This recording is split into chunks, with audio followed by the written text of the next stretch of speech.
आता शिरूरमधून महत्त्वाची बातमी समोर येते। चाकण बाजार समितीमध्ये कांद्याचे भाव कोसळल्याने उत्पादक शेतकरी कमालीचे हतबल झालेत। खते, डिझेल आणि मजुरी वाढल्यामुळे उत्पादन खर्चही निघणं कठीण झालेलं आहे। तोडगा न निघाल्यास चाकणमध्ये आंदोलन छेडणार असा थेट इशारा चाकण बाजार समितीच्या सभापतींनी दिलेला आहे।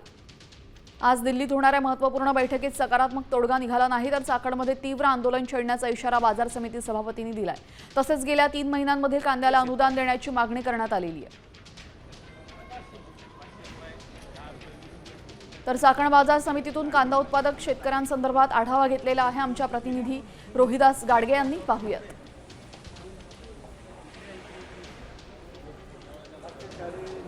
कांदा हा शेतकऱ्याच्या कुटुंबाचं अर्थकारण आहे। मात्र कांद्याचे भाव कोलमडल्यानंतर शेतकऱ्याच्या कुटुंबाचं अर्थकारण पुन्हा एकदा कोलमडताना पाहायला मिळते।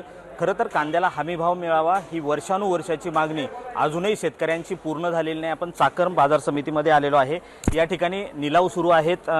शेतकऱ्याच्या कांद्याला 12 रुपये 35 रुपये बाजारभाव मिळावा अशी भूमिका मुख्यमंत्र्यांनी घेतली होती। मात्र कांद्याला अजूनही सरसकट आणि हमी भाव मिळताना पाहायला मिळत नाही। आज दिल्लीत बैठक होते, मात्र शेतकऱ्यांच्या भावना काय आहे त्या जाणून घेऊया।